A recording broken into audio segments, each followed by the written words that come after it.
The leather-bound steering wheel felt smooth under Daniel Carter's weathered hands as he guided the black Mercedes S-Class through Manhattan's early morning traffic. It was March 2020, and the streets were unusually empty. Behind him, Robert Sinclair spoke rapidly into his phone. "Listen, we need to handle this quickly. The media's blowing it all out of proportion." Sinclair's voice carried from the back seat. "It'll be gone by Easter. Trust me." Daniel kept his eyes forward, maintaining the professional detachment he had perfected over 18 years. At 58, his silver hair was neatly trimmed, and his black suit pressed to perfection. He was the picture of discretion. "Sir," Daniel spoke after Sinclair ended the call, catching his employer's eye in the rearview mirror. "My wife, Margaret, has been feeling under the weather with this virus situation. Should I take any special precautions?" Sinclair waved dismissively. "Don't worry about it, Dan. It's all under control. You worry too much, always have." 3 weeks later, Daniel sat in Sinclair Corporation's HR office, staring at a termination notice. Budget cuts, restructuring, essential personnel only. The words blurred on the page. 18 years, Daniel said quietly to the HR representative. "Ms. Reynolds, 18 years without a single sick day." The young woman avoided his eyes. "We understand this is difficult. Mr. Carter, your severance package includes 3 months' salary and continued health insurance through the end of the year. We appreciate your years of service."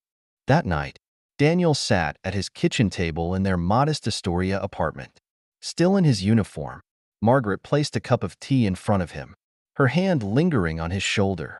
"We'll figure it out, honey," she said, but her voice carried an undercurrent of worry. "I can pick up extra shifts at the pharmacy." Daniel covered her hand with his. "You're still recovering from that bout of pneumonia. Besides, with this virus spreading..." "Daniel Carter, don't you dare tell me to take it easy," Margaret interrupted, her green eyes flashing. At 56, she still had the same fire he'd fallen in love with 3 decades ago. "We're in this together." June 2020 brought sweltering heat and mounting bills. Daniel sat through countless virtual interviews, watching younger faces tell him they'd keep his resume on file. The severance was running out. "What about Rick at the car service?" Margaret suggested one evening, stirring a pot of pasta. "They've been eating a lot of pasta lately." Daniel shook his head. "Nobody's hiring drivers right now. Tourism's dead. Business travel's dead." He didn't mention the calls he'd already made, the pride he'd swallowed asking for work. The first warning signs came in August: Margaret's persistent cough, the fatigue she couldn't shake, the way she pressed her hand against her side when she thought he wasn't looking. "It's probably just stress," she insisted. "Everyone's stressed these days." But Daniel saw the shadows under her eyes, noticed how her scrubs hung looser each week. When she finally agreed to see a doctor, he sat in the parking lot of Queens Medical Center, pandemic protocols preventing him from accompanying her inside. His phone buzzed, another rejection email. The doctor's words hit like physical blows. Stage 3 pancreatic cancer. Aggressive treatment options. Clinical trials. Insurance coverage limitations. "What about your union insurance?" Margaret asked that night, her voice steady even as her hands shook, holding the diagnosis papers. "It expired last month," Daniel admitted. "I was going to tell you. They're cutting back coverage for retired members." Their daughter, Olivia, called daily from Connecticut, offering to help. "Dad, let me send you some money. Paul and I can manage." "Absolutely not," Daniel insisted. "You've got the twins to think about. We'll figure something out." They remortgaged the apartment. Daniel sold his prized collection of vintage model cars, pieces he had gathered over decades. He took a job as a parking attendant, then another as a night watchman. The hours were long. The pay barely covered the basics. Margaret started chemotherapy in September. Daniel learned to navigate the labyrinth of medical billing departments, spending hours on hold, negotiating payment plans. Each treatment cost more than he made in a month. "Remember when you drove that Saudi prince?" Margaret asked one night, her voice weak from the latest round of chemo. "The one who left that ridiculous tip?"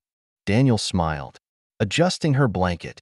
$5,000 and a gold pin. I tried to return it, but Sinclair said it would be an insult to refuse. Where's the pin now? Pawned it last week. Paid for your anti-nausea medication. Margaret's hand found his. I'm sorry, Daniel. This isn't how it was supposed to be. Hey. He squeezed her fingers gently. Remember what you always say? We're in this together. By December, the experimental treatments had drained their savings. Daniel stared at the bills spread across the kitchen table, past due notices from the hospital, threatening letters from collection agencies. The mortgage statement marked in red. His phone rang. Olivia again. Dad, please let us help. The twins miss their grandmother. Daniel watched through the bedroom door as Margaret slept fitfully. She's not strong enough for visitors. Honey, the doctors say her immune system. Then let me send money. Paul got a bonus. Olivia, stop. You've got your own family to worry about. We're managing. The lie tasted bitter in his mouth. January 2021 brought more challenges. The night watchman job ended. Budget cuts again. The parking garage reduced his hours. Margaret's oncologist recommended a new treatment protocol, one their insurance definitely wouldn't cover. One evening, gathering his courage, Daniel called Sinclair's personal office. I'm sorry, Mr. Carter. The assistant's voice was politely distant. Mr. Sinclair isn't taking calls at this time. Would you like to leave a message? Please. Daniel's voice cracked slightly. Just tell him it's Dan Carter, his driver of 18 years. My wife is sick, and I need. I'll pass along the message. Mr. Carter, have a good day. The call ended. A week later, a form letter arrived. That's what insurance is for. Dan.